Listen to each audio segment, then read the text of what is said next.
Boa noite. Passados quase 15 meses, ainda é difícil calcular os impactos da pandemia na vida dos brasileiros. Um fato é que problemas estruturais ficaram ainda mais evidentes. E virtudes como a solidariedade fizeram e continuam fazendo a diferença.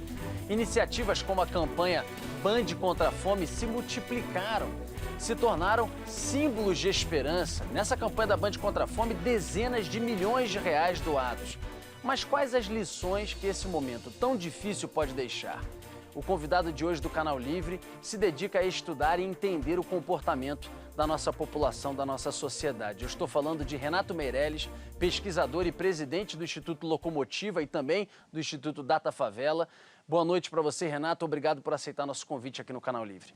Boa noite, Rodolfo. Boa noite, André. Boa noite, Mitri. É um privilégio estar no que, para mim, é um dos mais relevantes programas da televisão brasileira. O privilégio é nosso e eu queria, já citados aí pelo nosso Renato Meirelles, também agradecer a participação aqui dos jornalistas Fernando Mitri e também André Basbaum, nosso chefe de redação aqui da TV Bandeirantes. Bom, eu queria começar, Renato, te perguntando um pouco e pegando o gancho nessa questão da própria campanha da Band contra a Fome, da solidariedade, momento de miséria, de fome, desempregados, milhões e milhões de desempregados. Você pesquisando pelo Brasil, periferia, favelas, qual o cenário que você poderia dizer que estamos agora? Tanto na renda, na questão do emprego, mas também desse outro lado, o lado do braço da solidariedade das pessoas que se juntam para tentar ajudar num momento tão grave como esse. Sem dúvida nenhuma, no pior momento desde o início da pandemia e no pior momento da década com relação à desigualdade e à fome no Brasil. É verdade, existem pessoas passando fome. Na favela, 7 de cada 10 moradores não tiveram dinheiro para comprar comida, pelo menos uma vez nas últimas 2 semanas. Mas, ao mesmo tempo, tem um outro lado disso. Um lado de um Brasil que está cada vez mais solidário, de um Brasil que está olhando para a desigualdade que sempre existiu, para um Brasil que, espero, saia dessa pandemia não querendo voltar no passado, porque foi o passado que nos trouxe até aqui. Mitri, por favor, sua primeira pergunta no Canal Livre. Vamos lá. É exatamente nessa linha. Renato, já há sinais claros para você, você vê isso claramente nas suas pesquisas, que o Brasil não será mais como era em termos de consciência social. A solidariedade está aí. A gente vê, a campanha da Band é uma prova, a gente se comove todo dia. Mas a minha pergunta é o seguinte, sairemos dessa pandemia mudados, com uma consciência mais clara dos nossos problemas?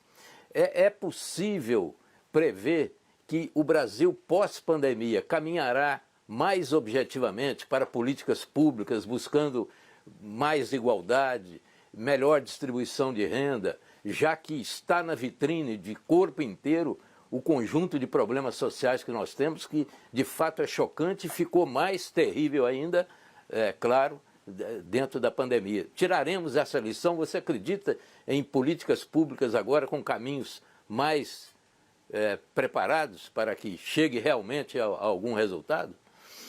Mitri, nós fizemos mais de 47 pesquisas apenas sobre o impacto da Covid-19 na população brasileira, sobre os mais diferentes aspectos. Talvez uma das primeiras fake news que foram desmontadas pelas nossas pesquisas foi a de que o Brasil tinha um vírus que se manifestava democraticamente entre os pobres e ricos. O vírus pode até matar pobres e ricos, mas num país desigual como o nosso, os anticorpos sociais são muito diferentes. E isso ficou muito claro através dos estudos do Data Favela e do Instituto Locomotiva. Por que eu estou te dizendo isso? Porque depois que você joga a luz para os riscos da desigualdade, depois que começa a ficar óbvio os riscos de uma convulsão social por conta da falta de alimentos, a discussão sobre reduzir essa desigualdade deixa de ser uma discussão ideológica e passa a ser uma discussão ética. É ético ter essa desigualdade? É ético que somente os mais ricos consigam ter direito à vacina?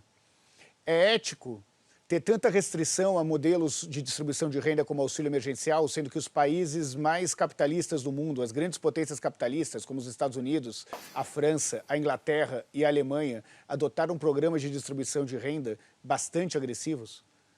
Quando essa discussão fica colocada na mesa, fica claro que o que une o Brasil é a busca por igualdade de oportunidades. Isso só é possível dando oportunidades.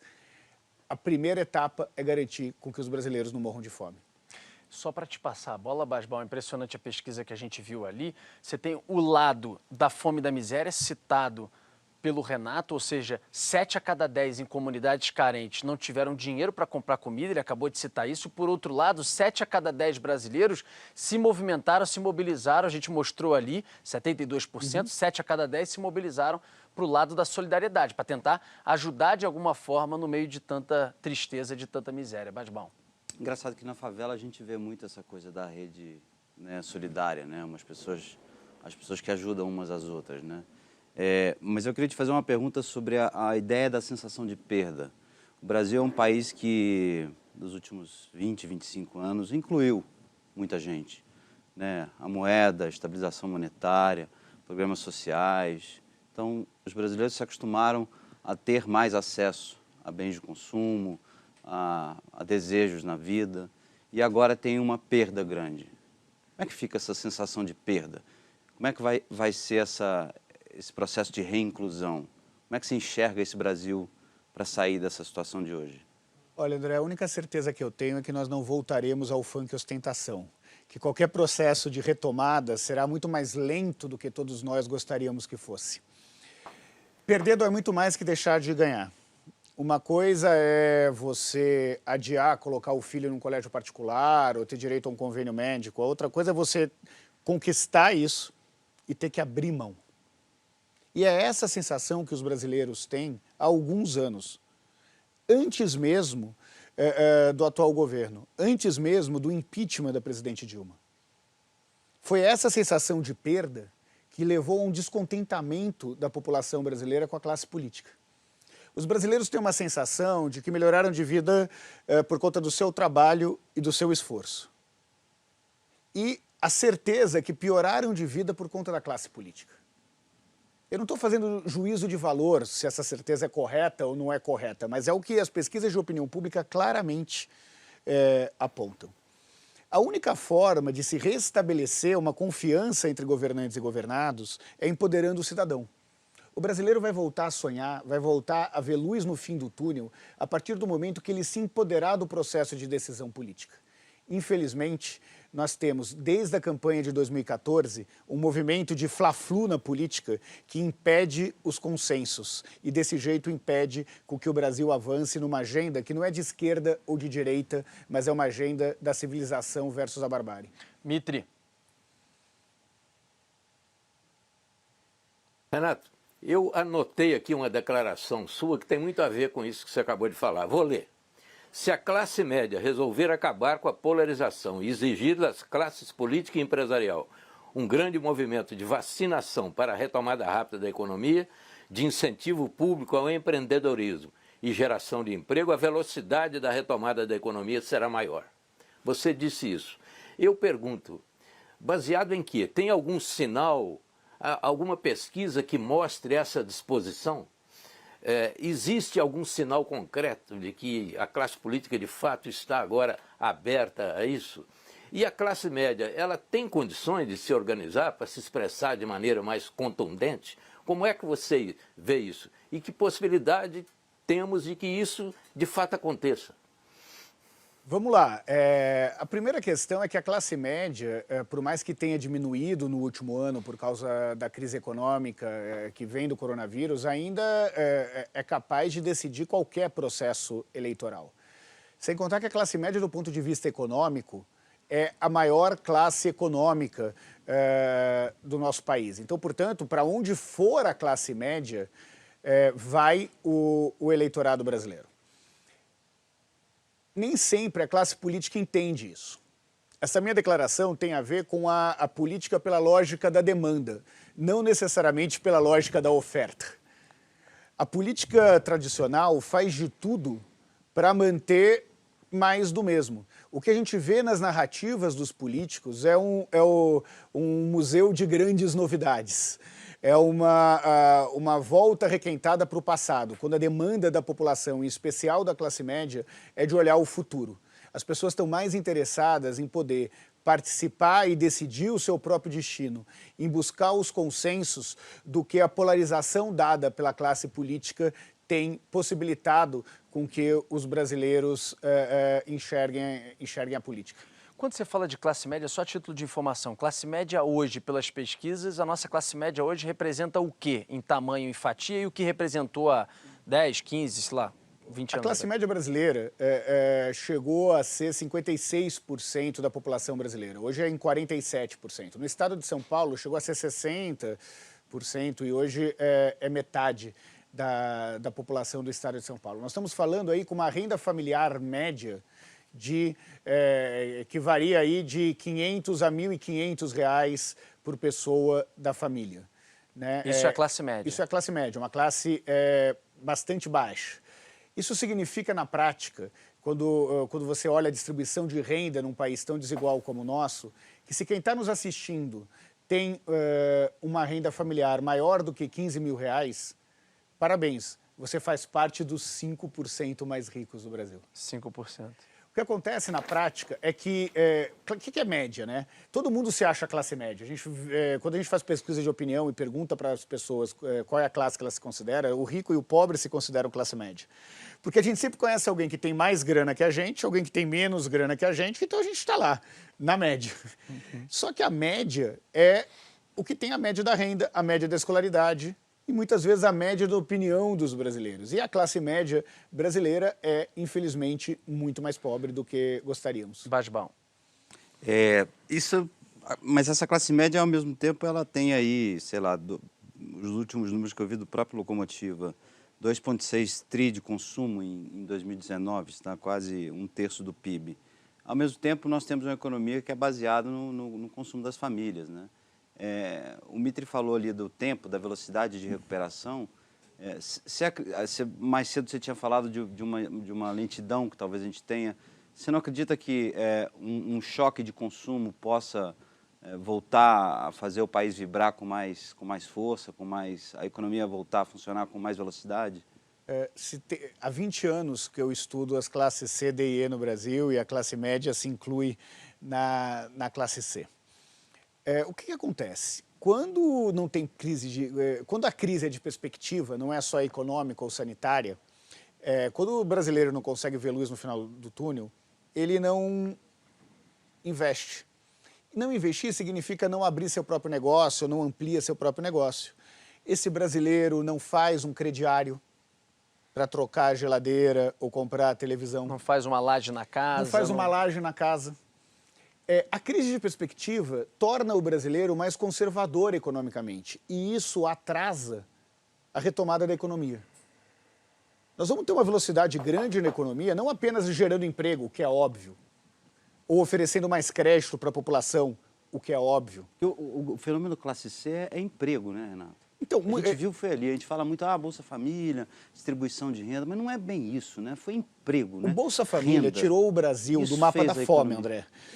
Mas não foi o que criou a classe média brasileira. O que criou a classe média brasileira foi a criação do emprego formal, baseado numa política de aumento real do salário mínimo.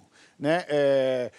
O salário mínimo aumentava através da reposição da inflação, mas o crescimento do PIB de 2 anos antes. E a gente teve um ciclo grande aí de crescimento do PIB. Isso fazia com que essa classe média tivesse um ganho real substancial.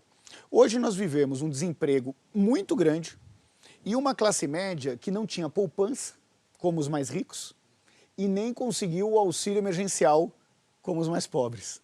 A classe média ficou muito espremida nesse último ano de pandemia. E ela cai de padrão de repente. E ela cai de padrão de uma forma muito rápida. A perspectiva de melhora de vida, de ter o primeiro filho na universidade, despenca. E com isso ela volta para a economia numa velocidade muito mais lenta do que todos nós gostaríamos. Hoje, a classe média está pensando em como manter a compra do supermercado e não como reformar a sua casa. Fernando Mitri tem mais uma pergunta. Mitri.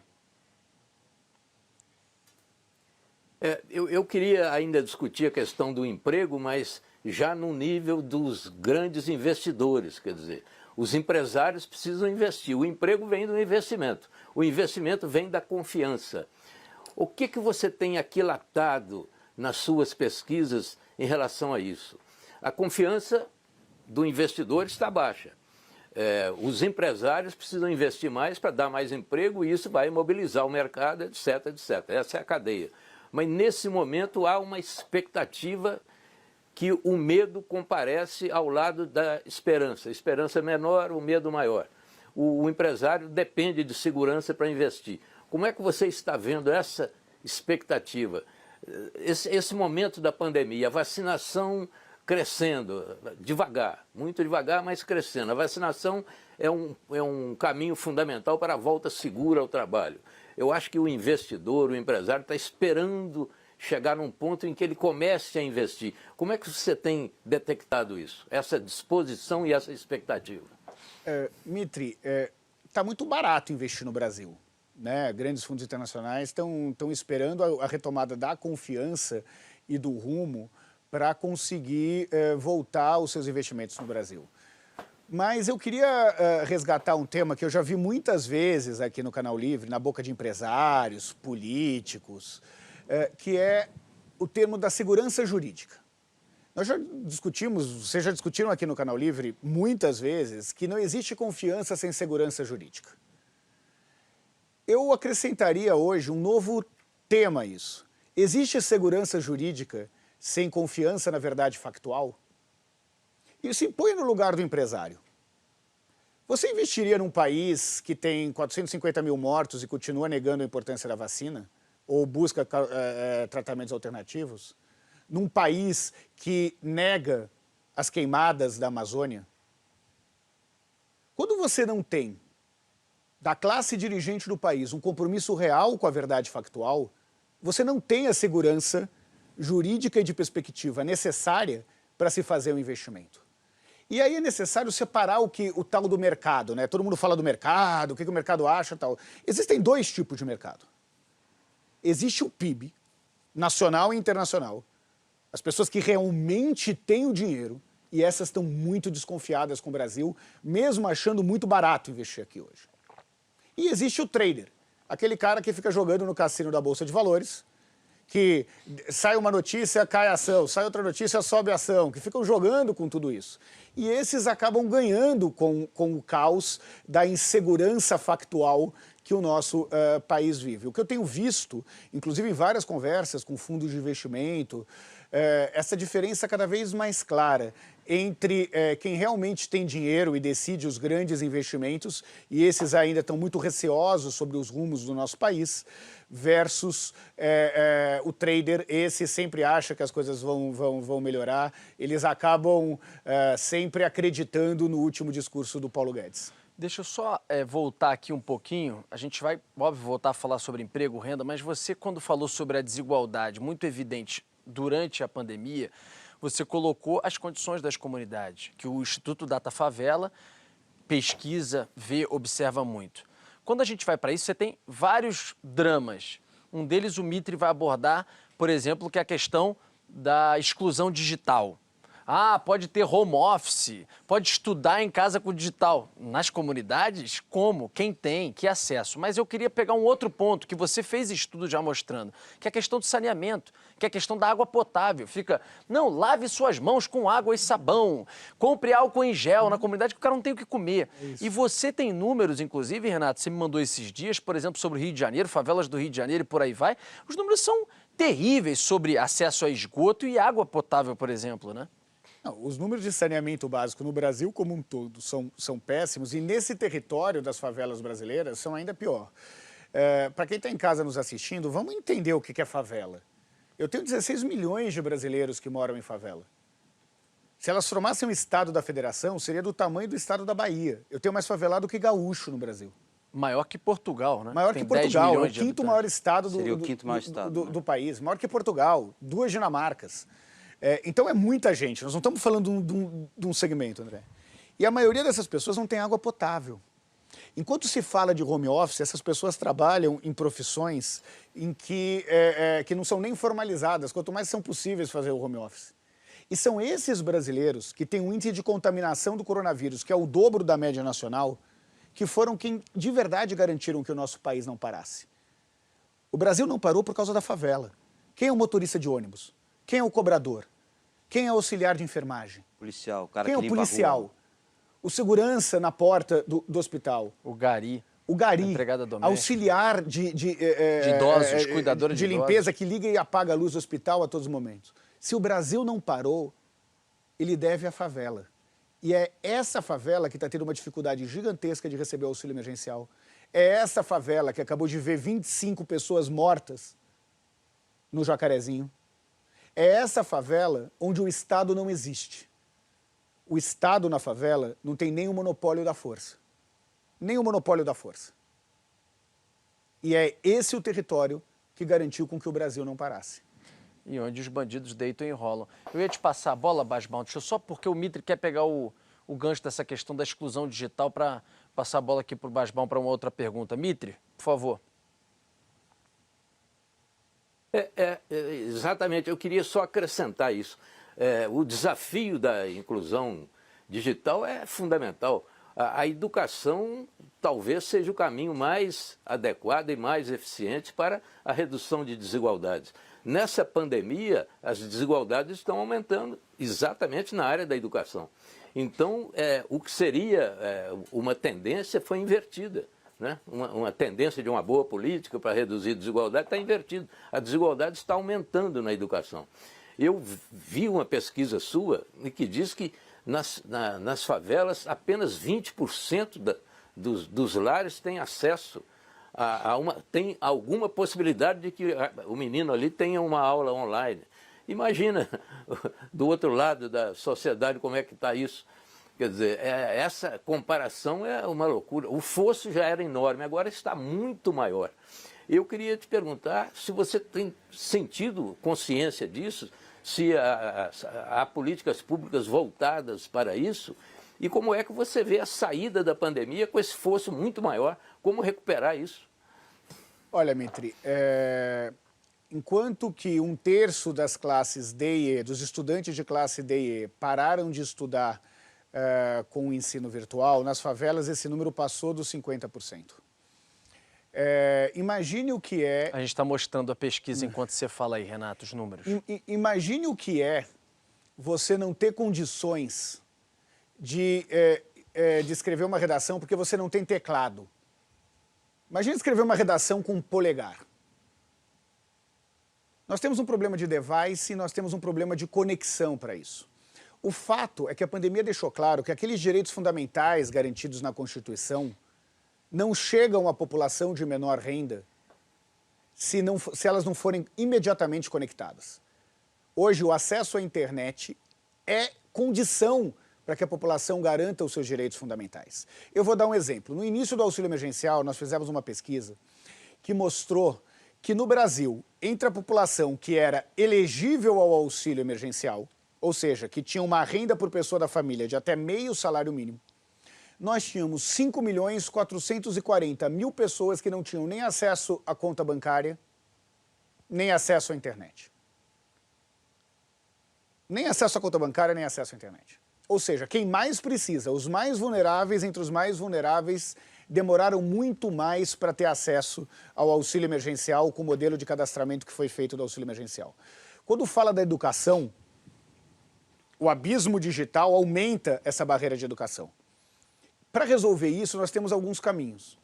A garantia da internet como direito fundamental, a internet de qualidade de um lado, a regulamentação das leis de antenas, porque não é só um problema de dinheiro para o acesso à internet. Tem muitas comunidades que não conseguem, no meio da favela, ter sinal. O sinal simplesmente não pega.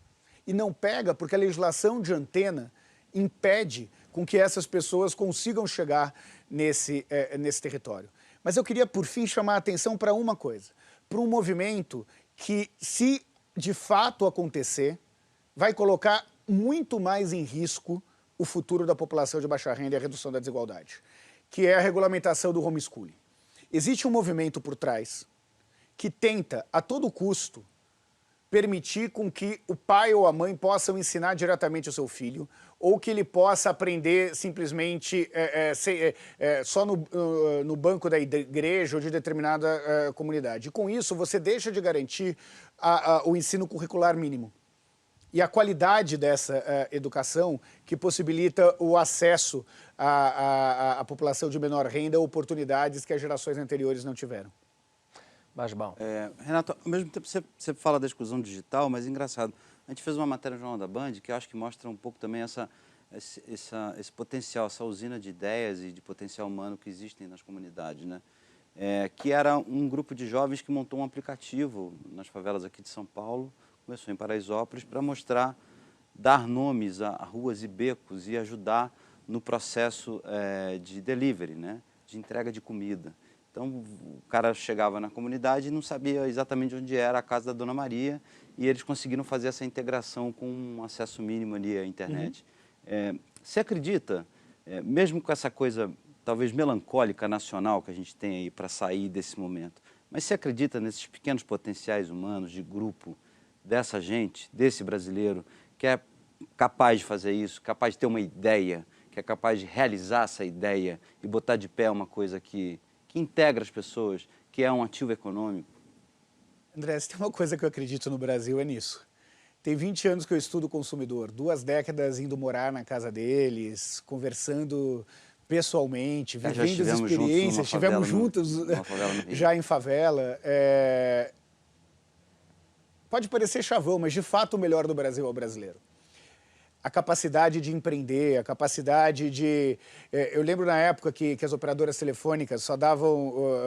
você só podia ligar para a mesma operadora, e aí o brasileiro passou a ter 3, 4, 5 chips. No momento em que ele rateava as linhas de Wi-Fi com seu vizinho para conseguir ter acesso à internet, o brasileiro se vira. Cartão de crédito emprestado para o vizinho para comprar uma passagem aérea. Exatamente. E ele fala, não, mas eu ainda estou ganhando os pontos do cartão que quem está pagando é o meu vizinho.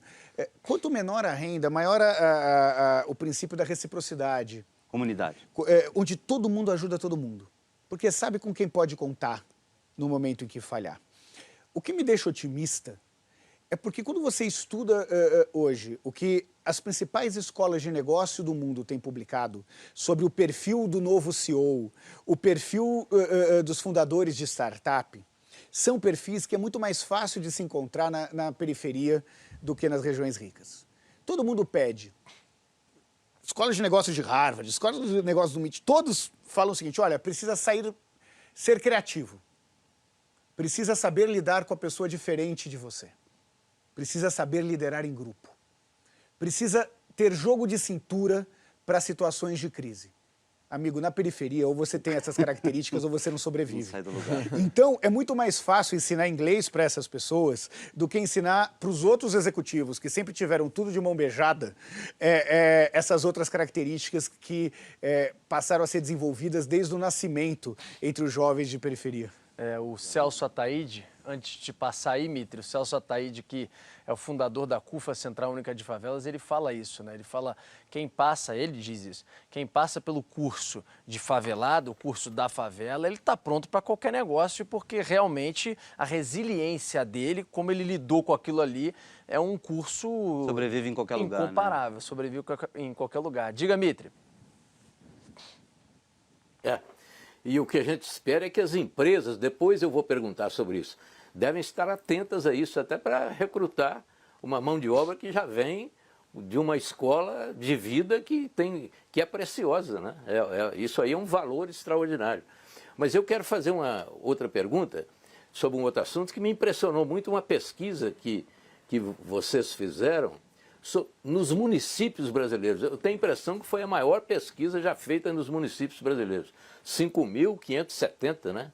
Municípios, se não me engano. Vocês falaram com todos os secretários de saúde. Isso é uma aventura, é uma coisa incrível isso.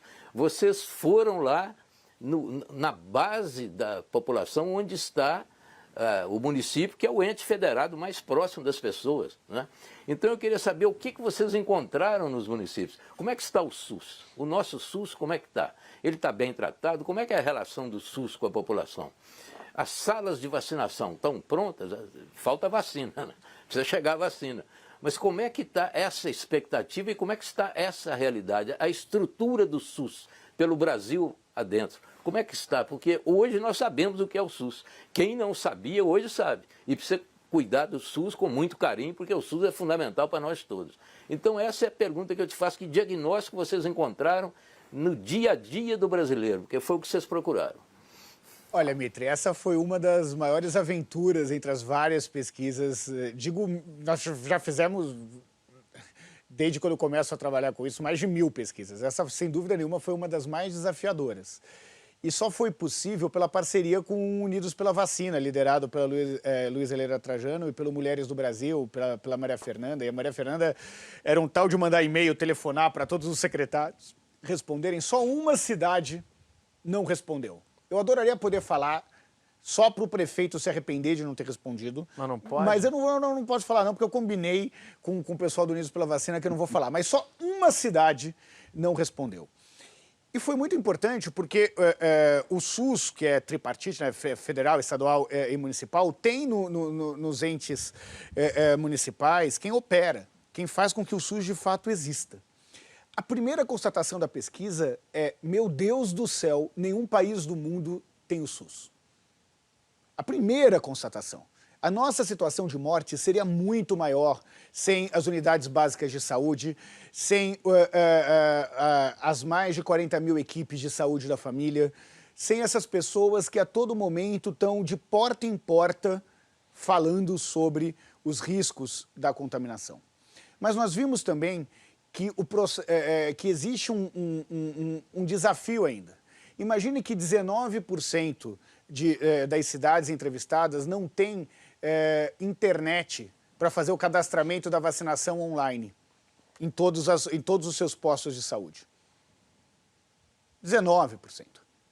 E daí quando a gente vê essa questão de primeira dose versus segunda dose, além da falta de segunda dose que a gente já observa em alguns municípios, existe um problema de cadastro, que é uma barreira trazida por não ter a tecnologia para fazer o registro online. Fora isso, nós vimos que quase 40% dos municípios não tinham em todos os seus postos de saúde a geladeira necessária, com a configuração necessária para o armazenamento da vacina. Nós vimos que um número considerável de municípios não tinha planejado abrir os postos de saúde no final de semana. O que agora, em que a idade para vacinação diminui, né, e que a população economicamente ativa começa a ser vacinada, vai ser muito importante que esses postos de saúde se abram, para que o trabalhador que em horário comercial não consegue comparecer ao posto de saúde, consiga ir nesse posto de saúde. Mas o que nós encontramos, na verdade, é um sistema em que pese esses números que eu falei agora, é um dos mais preparados do mundo para fazer a vacinação mais rápida da história. Só tem um problema, não tem vacina. É, um pequeno problema, né? Se fosse, a gente já mostrou, inclusive em dia D de vacinação, o quanto que a gente poderia ter uma mobilização muito maior a nível nacional, inclusive com o envolvimento das Forças Armadas, para que a gente avançasse. Fizemos no Jornal da Band também, né, Rodolfo? O SUS, né? Exatamente isso que o Renato falou, né? Os brasileiros tendo orgulho do SUS, inclusive. Tem que ter orgulho do SUS, tem que ter orgulho do Zé Gotinha. O Brasil foi durante anos referência mundial em imunização. Não diz não a ninguém. Você pode chegar em qualquer lugar do país com um acidente, não precisa nem ter carteira de identidade, você vai ser atendido. André, tem não tem nenhum lugar no mundo que é isso. Vocês acompanharam, o Brasil inteiro acompanhou a morte do Paulo Gustavo. Nós estamos batendo agora mais de 400 mil mortos na população brasileira. Sabe o que dói? É que essas pessoas estão morrendo de uma doença que tem vacina. É, exatamente. Eu vi uma pessoa próxima ao Paulo Gustavo falando isso, exatamente isso. Aliás, como obviamente todos os outros parentes e conhecidos dos mais de 400 mil mortos também obviamente falam, né? O primeiro bloco desse Canal Livre vai chegando ao fim, a gente vai para um rápido intervalo e volta daqui a pouquinho com um pouco mais da entrevista com o presidente do Instituto Locomotiva, Renato Meirelles. Até já.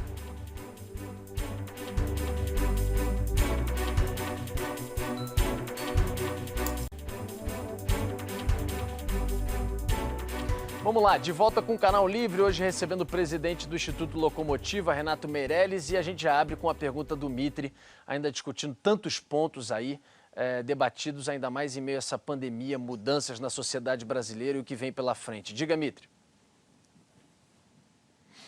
Eu queria destacar, na minha pergunta, Renato, a empresa brasileira, o empresário brasileiro. Ele está, evidentemente, tirando lições de tudo que está acontecendo no Brasil. Essa demonstração de solidariedade de uma parte das empresas, e eu até vou perguntar sobre isso, se isso é uma coisa mais geral entre os empresários, ou se ainda são áreas bem localizadas e a omissão continua grande, ou se o empresário já está olhando com mais clarividência, o que é, aliás, do seu interesse, porque é bom para os negócios que a empresa tenha essa consciência social, essa consciência dos problemas, que afinal são os problemas dos seus clientes, não é? São os problemas que precisam ser resolvidos até de um ponto de vista econômico. A minha pergunta é se já existe essa clarividência entre os empresários, se tem uma evolução nesse sentido, se estamos caminhando para um pós-pandemia com maior observação e maior ação dos empresários no sentido de ter uma sociedade menos desigual, mais evoluída e com uma realidade em constante aperfeiçoamento por força também da ação das empresas. Olha, Mitre, vamos lá. O momento na história do Brasil em que os empresários ganharam mais dinheiro e geraram mais emprego foram exatamente os momentos onde se teve distribuição de renda e a população de menor poder aquisitivo conseguiu consumir. E consumir não é supérfluo, não. Consumir, eu estou falando de ter uma máquina de lavar, que tirava 2 horas por dia do tanque de lavar roupa. É condições mínimas de ter internet em casa, de ter um celular. Esses foram os momentos de maior crescimento das empresas do Brasil, em especial das empresas de varejo. Vamos voltar 1 ano e meio atrás, no início da pandemia. Nós tivemos um pequeno grupo de empresários que negava a existência da pandemia, que falava que tudo bem ter um número de 10 mil mortos, 20 mil mortos, que o importante seria restabelecer o crescimento econômico, mesmo que isso custasse algumas vidas. Hoje já são mais de 400 mil mortos. Hoje já fica óbvio que só pessoas vivas são capazes de recuperar a economia. As pessoas esquecem da aula 1 de economia, em que mortos não produzem, mortos não consomem. Você só recupera a economia se tiver consumidores vivos para isso. Os empresários já entenderam que os 80 milhões de brasileiros que fazem parte do grupo de risco movimentam 2,1 trilhões de reais por ano. Ou seja, a morte desses consumidores é o pior para o restabelecimento da economia brasileira. Mas o que eu felizmente tenho visto, e tenho visto entre as famílias mais ricas do Brasil, entre os principais varejistas, entre essas pessoas que estão indo no programa do Datena fazer doações para o Band contra a Fome, é que nós temos um empresariado, a grande maioria do empresariado, né, que de fato está se mobilizando para vacinar, para doar alimentos e para garantir que o Brasil saia o mais rápido possível dessa situação em que nós vivemos. Porque não tem mistério para sair daqui. Nós precisamos distribuir renda e precisamos vacinar. Você acha que isso é uma oportunidade histórica para o Brasil? Eu não tenho dúvida nenhuma que é uma Essa reunião de empresários de elite econômica, André, classes dominantes? Eu tenho certeza que sim, mas por uma razão talvez não tão óbvia. Eu tive a oportunidade de participar nesse último ano e meio de uma série de reuniões de organizações do terceiro setor, como Gerando Falcões, como a Central Única das Favelas, com esses empresários. Esse momento de emergência social fez com que esses empresários não soubessem apenas das estatísticas. Eles convivessem com essas organizações sociais. Eles estão a fim de ouvir. Eles estão ouvindo, eles estão descobrindo, por exemplo, que a forma mais rápida de chegar à doação é através de cartões, porque resolve a logística de uma forma muito mais fácil do que as cestas e fortalece o comércio local. Eles estão, enquanto o Brasil procurava 30 milhões de invisíveis, segundo o ministro da Economia, eram essas organizações que estavam nas favelas, garantindo com que esses brasileiros não passassem fome. Aliás, 30 milhões de invisíveis é uma informação que deixou o empresariado muito assustado. Porque admitir que existiam 30 milhões de invisíveis significa admitir que não existia política pública para 30 milhões de pessoas. Que não existia política de geração de renda para 30 milhões de pessoas. E que, portanto, não existia política de redução da desigualdade. Os empresários entenderam isso. Acho que nós caminhamos na pandemia para um caminho sem volta rumo à parceria da iniciativa privada com o poder público e as organizações do terceiro setor. E por falar em distribuição de renda, Renato, como é que você avalia o auxílio emergencial? Aquele primeiro de 600, o vazio que a gente teve aí de 3 meses, que agravou a situação da fome e da miséria, e essa volta com um valor que, obviamente, muitos consideram irrisório para você colocar minimamente comida dentro de casa. E essa discussão de para frente você criar o Renda Cidadã, refortalecer o Bolsa Família, como é que você avalia isso e o impacto também lá que foi a criação que movimentou lá dentro, mas a saída também que criou um buraco? Olha, eu vou dividir aqui com vocês, sem poder falar o nome da fonte, mas eu tive algumas conversas com os economistas muito próximos aí, de quem detém as políticas públicas de distribuição de renda. E eu perguntei por que, sendo tão óbvio a situação de miséria no Brasil, por que se teve 3 meses, quase 4, sem o auxílio emergencial? E o que eu ouvi é que existia uma preocupação de pressão inflacionária. E com a questão fiscal do Brasil. Eu falei, mas vem cá, as pessoas morrem. Teto de gastos, aquela coisa. Assim, as pessoas morrem. Não tem pressão inflacionária. Eu demorei para entender isso até ouvir que o preço do arroz estava subindo porque as pessoas estavam comendo muito, como se não fosse óbvio que as pessoas estão comendo arroz porque não está sobrando dinheiro para carne. O auxílio emergencial é fundamental para distribuir renda. E isso não é coisa de comunista. Isso é o que os grandes países capitalistas do mundo fizeram. Os vouchers são uma invenção dos liberais. Se restabelecer um compromisso claro com a geração de igualdade de oportunidades e de redução da miséria, não é uma questão política, é uma questão civilizatória. E sem isso, vai demorar muito mais tempo para a economia brasileira se reaquecer. O Mitre está chamando ainda em cima dessa questão. Fala, Mitre. Não, é exatamente isso. E eu quero até dizer o seguinte, que eu escondi idade durante muito tempo, mas depois com a vacinação para idosos eu tive que me apresentar. Então eu posso contar que cobri o comício do dia 13 do Jango Goulart, no Rio de Janeiro.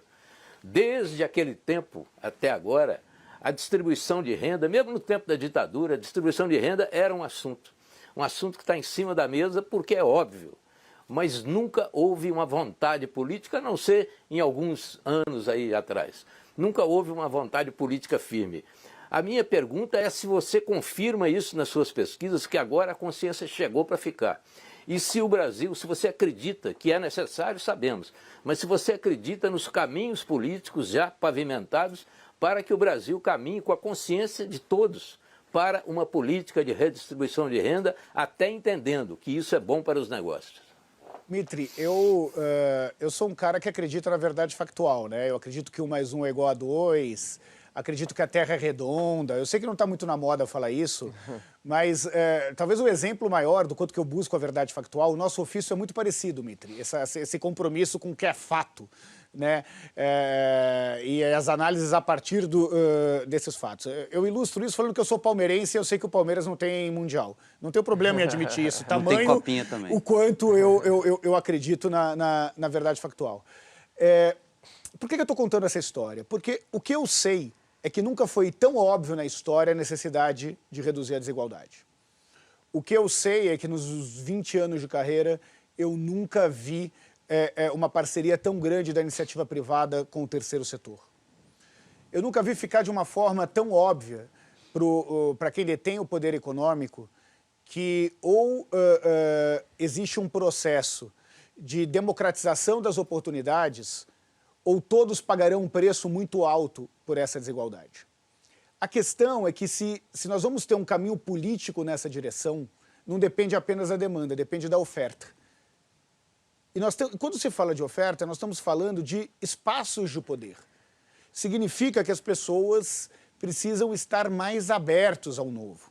Eu fiz parte desde o início do Renova Brasil e da busca pela renovação política, dei várias aulas, fizemos várias pesquisas para o Renova Brasil. A demanda continua. A questão é que se o novo, de fato, não aparece com um discurso muito claro de tirar poder dos políticos e oferecer poder para as pessoas, nós não vamos restabelecer esse pacto necessário que ruma aos consensos e não aos dissensos. Uma coisa é certa, o brasileiro já sabe que os únicos que ganham com a polarização são os polos. Não dá para ser o novo tipo Witzel no Rio de Janeiro, né? O novo que não é novo, o do tiro da cabecinha e por aí vai. Diga aí, Basbão. Nessa linha do professor Mitre, queria avançar um pouco agora numa coisa mais, né, de estrutura aqui. A gente teve a morte há pouco tempo do economista que criou o termo consenso de Washington, que foi o fim, né, do século da divisão comunismo-capitalismo. E agora a gente vê a chegada do Biden nos Estados Unidos com o voucher, né? O Trump iniciou, mas ele também agora pisando fundo nisso, falando em novo plano Marshall, tudo bem, muito menorzinho do que aquele lá histórico, em Green New Deal, né? Você tem uma China com o capitalismo de Estado que tirou 400 milhões de chineses da miséria em 40 anos. Você acredita que acha que esse novo século XXI aí, pós-pandemia, pode ser um século em que os Estados nacionais tenham um papel mais importante, mais forte na coisa da indução dos estímulos econômicos, da indução da economia? Não como um paquiderme grandão que pese nas estatais, mas aquele que faça a política pública para induzir o crescimento econômico, para direcionar determinados setores que precisam desenvolver, criar cadeias, criar sinergias. Você acredita que esse talvez seja o futuro próximo aí? André, o meu papel é sempre de ser o intérprete da opinião pública, né? E o que eu vou te responder é pelo que eu tenho visto nas nossas pesquisas como uma verdadeira demanda da população. Acontece que enquanto os políticos ficam discutindo o tamanho do Estado, o brasileiro só quer um Estado que funcione. Tanto faz se o Estado é grande ou pequeno. Ele quer que tenha vaga na creche. Ele quer poder fazer que o filho estude na universidade. Aliás, um dos maiores programas de parceria público-privada da história do Brasil foi o ProUni, que era uma política pública operada pela iniciativa privada. Nossa última pesquisa mostrou que 9 de cada 10 brasileiros consideram que a principal função do Estado é oferecer igualdade de oportunidade para todos, para que eles possam chegar onde quiserem chegar, mas que saiam, que cada um possa sair de um mesmo patamar. Independente do tamanho do Estado, aliás, a gente falou muito de favela aqui, se tem um lugar no Brasil em que o Estado mínimo existe, é a favela, né? A favela não tem nenhum monopólio. Também é verdade que boa parte dos processos de inclusão se deram para programas de parceria público-privada. A busca pela eficiência, sem dúvida nenhuma, é o caminho para gerar essas oportunidades e para sair de uma falsa polêmica que só interessa a classe política sobre o tamanho do Estado. O que os brasileiros querem é que ele funcione e chegue onde mais precisa. Renato, rapidamente sobre vacinação. Houve muita fake news espalhada por aí sobre vacinação, discursos muitas vezes contrários à vacinação. Isso, pelo que você percebeu em pesquisa, isso impactou a ponta? Ou há claramente, os números também têm demonstrado, mas há claramente uma percepção geral de vamos nos vacinar, não vejo a hora de chegar minha vacina e por aí vai? É um processo e o medo da morte vai mudando o efeito que a fake news tem na vida das pessoas. Mas o fato é que hoje, por mais que 90% dos brasileiros afirmem que querem se vacinar, que irão se vacinar, o que é um número que poderia ser 100, é verdade, mas 9 de cada 10 é bastante considerável, é bastante significativo. Quando você vai mergulhar sobre os medos relacionados à vacina, nós encontramos mais de 25 milhões de brasileiros que ou têm medo de ter o seu DNA modificado ou de ter um chip implantado no seu corpo se for vacinado. Quantos por cento?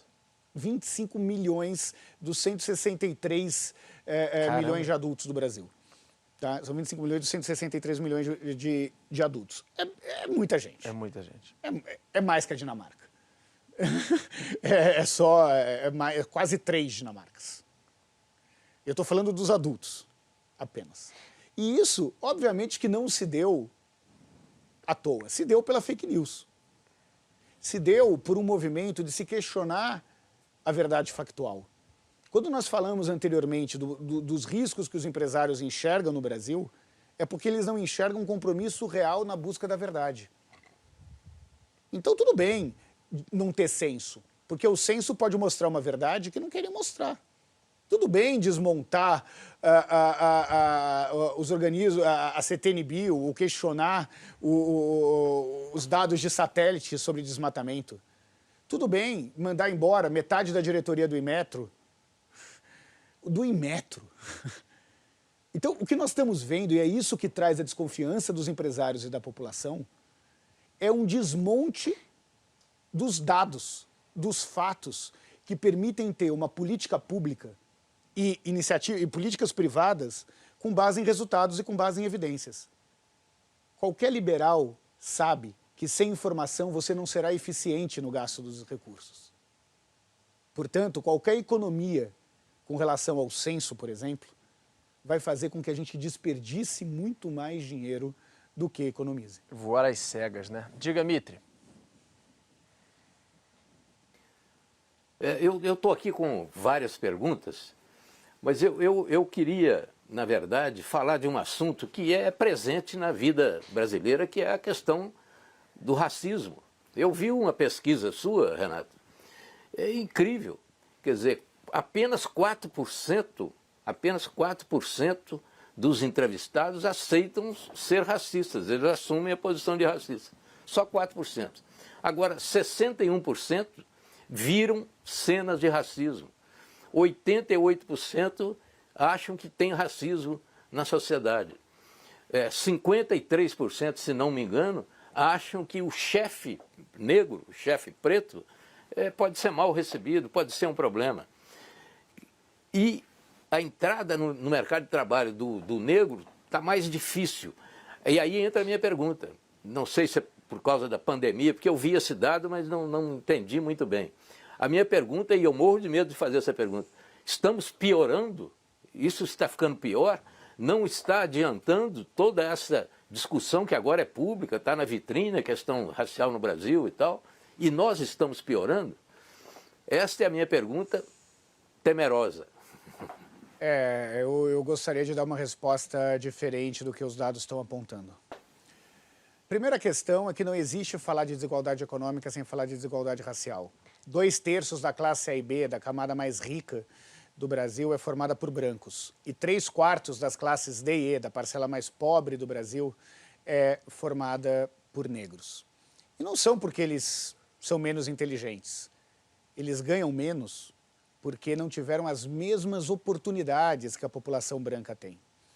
O Celso Ataíde fala que mesmo dentro da favela, pessoas com a mesma renda, se um é branco e o outro é negro, um tem a cara do poder, o outro tem a cara da miséria.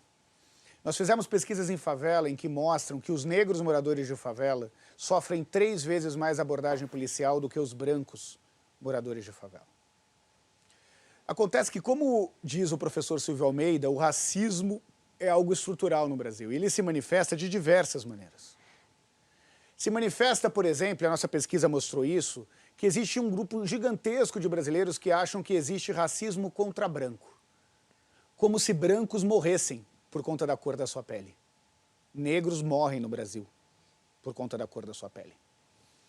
Nós estamos vendo que, mesmo sendo um mercado significativo de mais de 1,8 trilhões de reais, os negros não se veem nas propagandas de televisão. Simplesmente não se veem nas propagandas. E as empresas ainda não acordaram, ainda enxergam o racismo, apenas o combate ao racismo, como uma política, quase como se fosse uma política assistencial. E não enxergam o valor que a diversidade pode trazer para suas empresas e para os seus negócios. O racismo, infelizmente, está presente na piada, está presente nas oportunidades, está presente nas abordagens policiais, está presente num segurança de supermercado que fica seguindo um consumidor entre as gôndolas do supermercado. O que os números apontam é que, se por um lado o racismo existe e é grande e não diminuiu. Por outro lado, a tolerância da sociedade para esse racismo está cada vez menor. Os brasileiros estão cada vez mais intolerantes, cobrando cada vez mais as empresas sobre o processo de inclusão. O recado que eu tenho é que, se não for por uma questão de valor, se não for por uma questão ética, que seja por uma questão econômica. O racismo atrapalha os lucros. Acha que, por exemplo, você citou a Trajano, a empresária, ela ficou no foco de uma discussão por causa de política afirmativa na questão racial dentro das empresas, da empresa dela, né, para as pessoas terem acesso, pessoas negras, pretas terem acesso a cargos de comando, salários maiores. Você acredita que a saída é por aí, é política afirmativa mesmo? O ponto de partida tem que ser esse ou não? Eu e todos os exemplos bem-sucedidos do mundo de diminuição da desigualdade entre negros e brancos. Políticas de inclusão, sejam por cotas, sejam por políticas claras de treinamento, iniciativas como que o Magazine Luiza teve, com um programa de trainee específico para a população negra, são os grandes responsáveis por mudar essa realidade, mas são também os grandes responsáveis não só pela reputação das empresas, o que interfere no valor das suas ações, como também numa diversidade de pensamento que faz com que as empresas se conectem cada vez mais com os seus consumidores. Você falou sobre, por exemplo, essa questão de segurança seguir o negro em um supermercado ou o que for. Meu professor de boxe negro, diversas vezes isso acontece com ele, quando ele vai ao supermercado, etc. Detalhe, o segurança que segue ele é negro também. É negro também. E ele comentava isso comigo. Mitri, a gente está caminhando para o final, mas uma última pergunta sua. Eu vou então mudar de assunto completamente aqui, porque eu quero fazer uma pergunta que acho muito importante, que é a confiança do brasileiro no sistema eleitoral, na urna eletrônica. Eu acho esse assunto da maior importância e é bom que isso se resolva enquanto é tempo. Quanto mais cedo isso estiver resolvido, melhor. Nós temos que caminhar para as eleições com essa questão resolvida. Isso não pode ficar, não pode ter esse tipo de trampismo por aqui. Isso não faz sentido. A minha pergunta é, você, Renato, você detecta nas suas pesquisas uma relação de confiança entre o eleitor e a urna eletrônica? Ele está tranquilo com o sistema eleitoral brasileiro? Depende muito de eleitor de quem, Mitri. O que a gente viu, a gente fez uma pesquisa assim que teve a invasão do Capitólio nos Estados Unidos. E nós perguntamos para os brasileiros se eles concordavam com o que foi a invasão do Capitólio, a grande maioria disse que não, e se eles achavam possível que isso se repetisse no Brasil. E metade dos brasileiros achavam que seria possível caso o resultado das urnas não fosse favorável a quem critica a urna eletrônica. Aí nós perguntamos também sobre o grau de confiança da urna eletrônica. O Datafolha frequentemente também publica pesquisas sobre isso. A ampla maioria dos brasileiros confiam na urna eletrônica, mas tem uma parcela significativa que não confia. Só que essa parcela significativa é muito organizada. Nos Estados Unidos, a grande maioria também confiava no sistema eleitoral. Só que aqueles que não confiavam se organizaram e invadiram o Capitólio. E o que aconteceu nos Estados Unidos mostra a importância de chamar a mentira pelo nome. O que for mentira tem que ser chamado de mentira. Porque senão o risco é para toda a democracia. Muitas vezes, e aqui eu faço uma crítica generosa à imprensa, que é tão fundamental para a construção, consolidação e ampliação da democracia no Brasil, de não ter receio de dar os nomes. Se uma notícia é falsa, ela é falsa. Se aquilo não corresponde à verdade, tem que ser dita. Falar que mentiu é diferente do que falar que faltou com a verdade. E se isso não é dito de forma explícita para a população brasileira, o preço que todos nós vamos pagar é muito alto. A gente tem mais um minuto, Renato. Eu queria só te falar uma coisa. Sentado aí, o Celso Ataíde, da Central Única de Favelas, ele disse que se não fosse a solidariedade para levar comida no meio de tudo que a gente está vivendo para as pessoas, isso separou a gente de um caos social, um abismo e uma convulsão mesmo. Ele falou, Rodolfo, ninguém na favela está preocupado em ir para a Disney. Não, o cara quer morar o aluguel dele, eventualmente, ter alguma coisa para comer e, quem sabe, alguma coisa ali na comunidade de algum mínimo entretenimento. É isso. Agora, se ele não tiver comida, ele vai fazer o que for com o filho dele dentro de casa para avançar. Você acha que realmente esse risco maior que a gente teve, ele passou? Esse abraço de solidariedade conseguiu aplacar isso? Rodolfo, eu tenho o privilégio de acompanhar o Celso desde 2013 e de desenvolver junto as pesquisas de favela. A constatação da convulsão social foi uma constatação que nós tivemos em conjunto para isso. Nós, há 1 mês e meio, fizemos uma pesquisa sobre a fome nas favelas e chamamos empresários para ajudarem. É por isso que o Celso, o Edu estão participando de campanhas como que a da Band está desenvolvendo. Infelizmente, por maior que seja a doação, ela nunca será suficiente para um país desigual como o nosso. Não tem doação que supra a queda do auxílio emergencial. E hoje metade das pessoas que recebiam auxílio emergencial até dezembro estão recebendo nas favelas.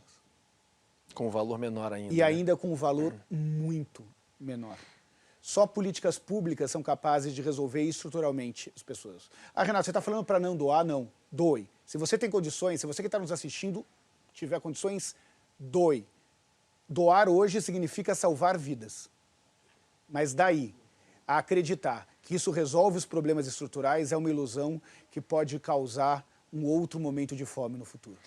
Renato Meirelles, presidente do Instituto Locomotiva, também do Data Favela, te agradeço muito pela sua entrevista e já convido, obviamente, para uma próxima edição do Canal Livre. Será um prazer recebê-lo novamente. Rodolfo, André, é um prazer estar aqui com vocês. Mitri, sou seu fã, super obrigado pelas suas perguntas. Para mim é um privilégio estar num dos mais prestigiosos programas da televisão brasileira. Foi um prazer. E eu, obviamente, agradeço também ao meu companheiro Fernando Mitri. Boa noite para você, Mitri, André Basbaum aqui na bancada também. E principalmente para você que nos acompanhou em mais uma edição do Canal Livre. Uma boa noite, até semana que vem. Tchau, tchau.